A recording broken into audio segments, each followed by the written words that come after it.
Hello everyone, welcome back to my channel education with Sapna. इस video में आज हम देखने वाले हैं हिंदी क्लास 10 का चैप्टर नंबर 6 है, पार्ट 6, जिसका राइटर के नाम है नागार्जुन। इस चैप्टर के आज हम प्रश्नोत्तर देखेंगे। कविता का नाम है यह दंतुरित मुस्कान और फसल। 2 कविताएं हैं।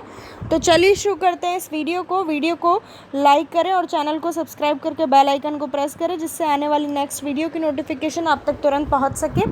कोई भी प्रॉब्लम हो कमेंट सेक्शन में कमेंट करके मुझे बता सकते हैं, या फिर कोई वीडियो आपको मेरे चैनल पे देखनी हो तो भी आप मुझे कमेंट कर सकते हैं। सबसे पहला प्रश्न है, बच्चे की दंतुरित मुस्कान का कवि के मन पर क्या प्रभाव पड़ता है? तो इसका उत्तर है, बच्चे की दंतुरित मुस्कान का कवि के मन पर यह प्रभाव पड़ता है कि वह उसे देखकर प्रसन्न होता है, उसका उदास मन सुंदर कल्पना में डूब जाता है। अगला प्रश्न, बच्चे की मुस्कान और बड़े व्यक्ति की मुस्कान में क्या अंतर है?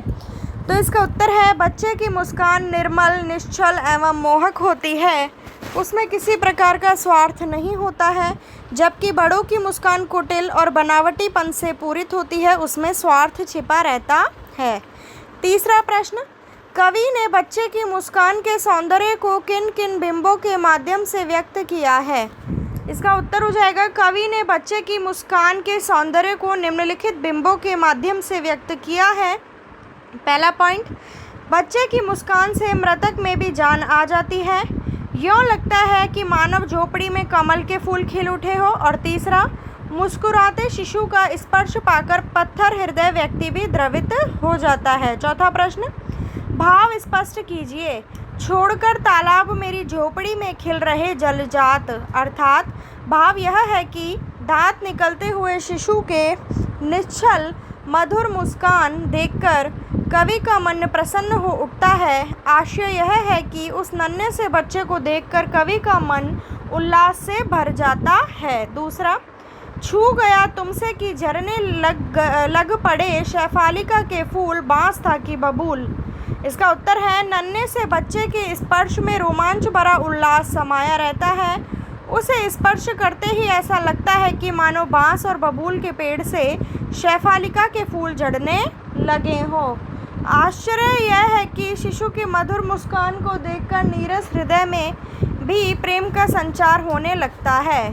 अगला 5वां प्रश्न, मुस्कान और क्रोध भिन्न भिन्न भाव हैं, इनकी उपस्थिति से बने वातावरण की भिन्नता का चित्रण कीजिए।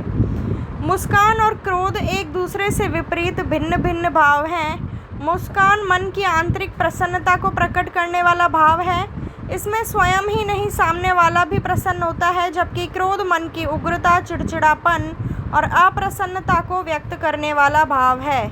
इसको प्रकट करने से सामने वाला व्यक्ति भी झल्ला उठता है और क्रोध करने लगता है। छठा प्रश्न, दंतुरित मुस्कान से बच्चे की उम्र का अनुमान लगाइए और तर्क सहित उत्तर दीजिए। तो इसका उत्तर है, दंतुरित मुस्कान से स्पष्ट है कि अभी शिशु के दांत निकलने आरंभ हुए हैं, अतः उसकी आयु 6 से 8 महीने के मध्य होनी चाहिए, क्योंकि इसी अवस्था में बच्चों के दांत निकलना शुरू हो जाते हैं।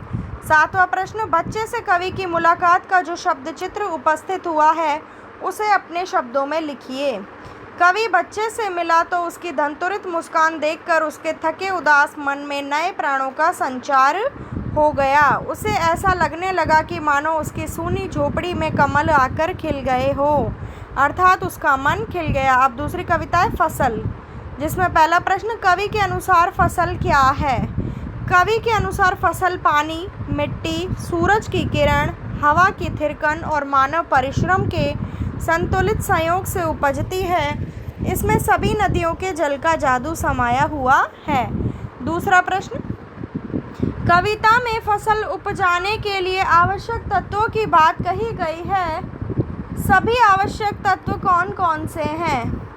तो इसका उत्तर है, कविता में फसल उपजाने के लिए जिन आवश्यक तत्वों की बात कही गई है वे तत्व निम्नलिखित हैं। पहला, नदियों का पानी, विभिन्न प्रकार की उपजाऊ मिट्टी। तीसरा, सूरज की किरणें, मंद मंद बहती हवाएं। और 5वां है मानव का श्रम। तीसरा प्रश्न, फसल को हाथों के स्पर्श की गरिमा और महिमा कहकर कवि क्या व्यक्त करना चाहता है?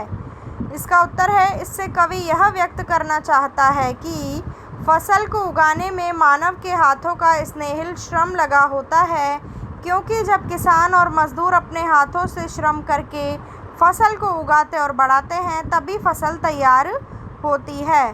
फसल का फलना फूलना किसानों के श्रम की गरिमा और महिमा है, जिसके कारण फसलें बढ़कर तैयार होती हैं। अगला प्रश्न, भाव स्पष्ट कीजिए। रूपांतर है सूरज की किरणों का, सिमटा हुआ संकोच है हवा की थिरकन का। तो इसका उत्तर है, उपयुक्त पंक्तियों का भाव यह है कि फसल पर सूरज की किरणों तथा हवा की थिरकन का बहुत प्रभाव पड़ता है, अतः यह फसलें और कुछ नहीं है, सूरज की किरणों का बदला हुआ रूप है।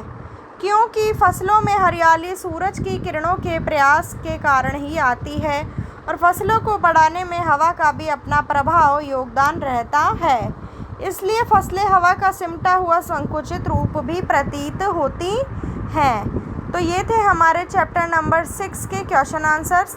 कोई दूसरी वीडियो देखनी हो तो कमेंट करके आप मुझे कमेंट सेक्शन में बता सकते हैं। चैनल को सब्सक्राइब जरूर कीजिएगा। मिलती हूँ आपसे नेक्स्ट वीडियो में। Thank you.